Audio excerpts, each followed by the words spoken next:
In this video, I want to go over what is, without a doubt, the most powerful button in all of Yearbook Avenue, and that is the Format tab within the Page Designer. There are so many things that you can do to custom format and add special effects to the elements that are on your page. So I want to spend a few minutes talking about some of the most common formatting options that are used for photos, text, and shapes. Remember, there are three different types of boxes on pages: photo boxes, text boxes, and shape boxes. The Format tab will tell you what you can do to customize and custom format or add special effects to whatever it is you have selected. So for example, on this page, if I select this shape box at the bottom and I want to change the color, I click on the shape box, I come over to the Format tab, and here it gives me all of the options for what I can do. So I can change the fill color to be a different color than what I currently have selected. Okay. If you want to change elements all at once on multiple elements, then you would hold down the Shift key. So if I click on one element, hold down the Shift key and select another element, then when I make that change, it's going to change all of the elements that I have selected. So in this case, I've selected the 4 purple boxes. I'm going to change the fill color, and it changes all 4 of those at one time. There are also options for text and for photos that are really current and trendy. So for example, I'm going to click on this photo. I'm going to click on the Format tab. And some of the basic options are things like adding a stroke line to the photo, which is just a bounding box around that photo. I can change the color of that stroke line to different colors. I can also change the tinting and transparency to lighten a photo.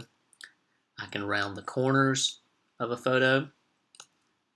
In this case, I want to show how you would crop. And we'll double click and notice how I have more picture than will fit in the box. And so if I wanted to get a different subject like this, or if I just wanted to zoom in more on the subject, I can use the slide bar that's going to be at the bottom or the top of the photo, and then click in the box to reposition the subject. So that's how I would crop a photo into a box like this. I also can use the special effects option at the top to do things like cutout background, selective color, drop shadows, and glows on photos. I'm going to show you an example of how in this case I can do a cutout background. I'm going to select the second option under the Effects tab, Cutout Background. It brings me to this new window, and then I would use a variety of the tools at the bottom to select all of the background of the picture that I want to cut out, and I just paint that out. Now I'm going to do a really fast and really bad job of this just to show you how this would work. So I'm selecting all of the background of the image. At this point, I would go down to the bottom, I would change my tools, and I would zoom in and get really fine with what I want to cut out.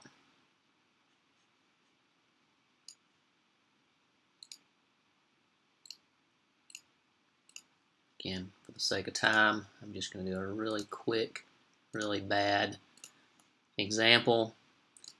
I do encourage you, though, if you're going to do cutouts, commit to doing them well, or just don't do them at all, because the bad ones look really bad. I'm going to hit apply in the bottom right hand corner, and it will cut out the background behind that photo, leaving just the subject that I left in the forefront. And this is where you can layer that over something else. If I wanted to take a shape box, for example, and put under a portion of that, so I'm going to put just this gray shape box. I'm going to go to the Format tab, the formatting options, and arrange that behind the element. Notice how it wraps the photo over the box. I'm going to use this picture as an example of how you would do selective color. So I'm going to click on the photo, I'm going to click on the Format tab, click on the Effects option, and I'm going to say Selective Color. Selective Color lets you color out just a portion of the photo to be in color. So it takes a color photo, it'll make that color photo grayscale, and then you can come in and paint out what you want to show in color. It's a great way to highlight just certain parts of a picture, highlight a particular subject in a unique way, highlight particular colors in a really unique way. So in this case, on this football photo, I have this guy who has his blue home uniform on. I could come in, and again, for the sake of time, I'm going to do a really bad, quick job on this, but I would color out just this player to emphasize him. Bottom right hand corner, hit apply, and now it's going to take that color photo, grayscale it, and only leave what I painted out or selected in color. Really nice emphasis there that can be given to that individual.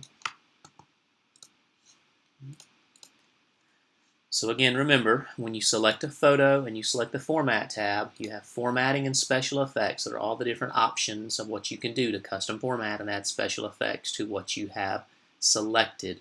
If it's a photo, it's going to show you one list of options. If it's a shape, like we clicked on these shape boxes, it's going to give you a completely different list of options because there's different things you can do to a shape. And then if it's text, it's going to give you another list of options. And so when I click on a text box, some of the basic options I have will be things like changing the font or the point size or the color of that. Remember, the advisor level login controls which fonts you have available to you when you click the drop down. Only the ones they've activated are available. One advanced text option that you can use the Format tab for is for doing what's called text wrap and text flow. Text flow is if I have text that I put in a column, and I'm going to click on the ruler at the top of the page. I'm going to add some column guides. So in this case, I'm going to add 4 column guides to my page.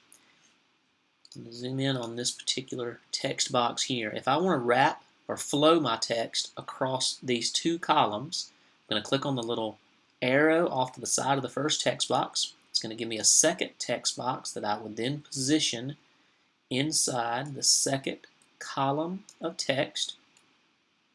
Notice I've already got my photo over here in my 3rd and 4th column. And now, as I fill this first column with text, the text will automatically flow into the second column. That's called text flow, which means it's connecting these 2 boxes so the text flows from one to the other. Another really neat option is the ability to do what's called text wrap. Text wrap lets you wrap text around an object. So let's say that I wanted to take a photo and I wanted this photo to sit in the midst of my story. So I'm going to drop my photo into a box. There it is.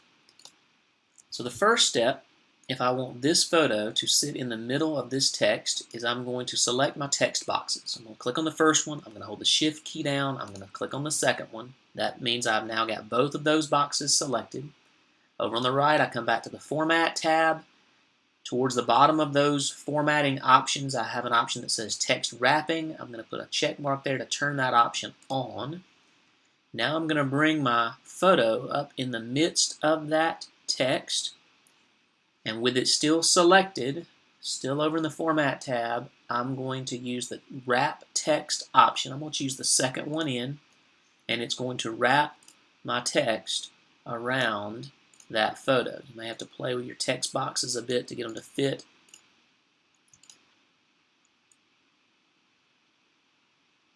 Okay.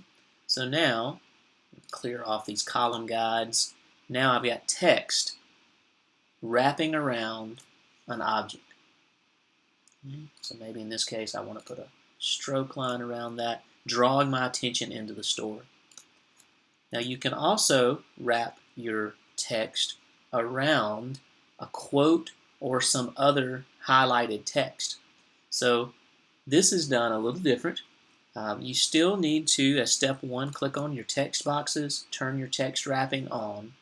But in this case, I've got to create somewhat of an illusion that there is space in the middle here. So I'm going to click and add a new shape box to my page. There it is. I'm going to bring it down into the area that I want to create the space. I'm going to come back to the Format tab and wrap the text around that box.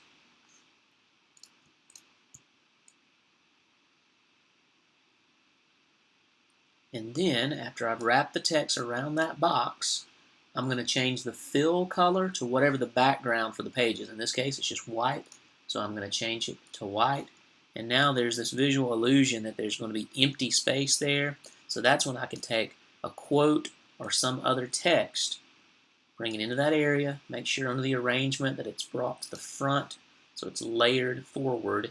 And now, what I've done is I've created a space here where I can put like an oversized quote. You can do a combination. So if I wanted that quote and I wanted an image in there, I've created that space already.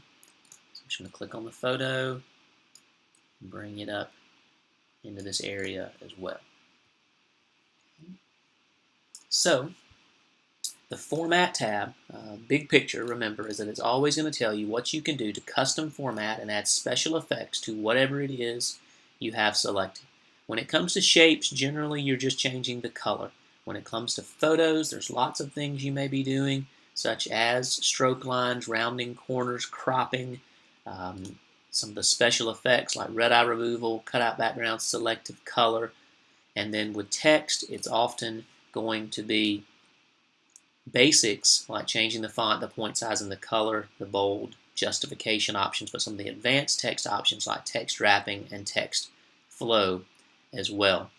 A couple of other text options you'll see here is that I can change the line spacing. So if on a story I want to emphasize with more than a single line spacing, I can change the line spacing to be larger. Okay. I also can, especially in headlines, I can use what's called knockout text, or I can use what's called glow. So I'm going to take this headline area here,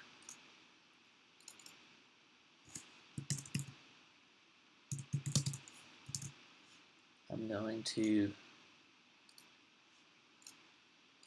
click on the headline.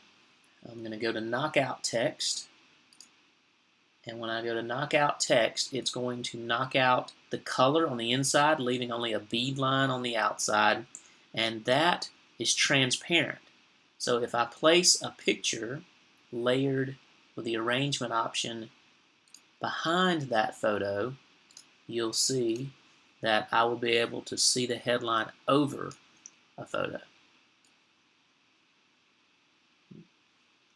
You also can, instead of doing knockout text, you can take a headline like this one. You can select the headline, go to the effects option, and use the glow feature. And the glow feature will add a glow effect.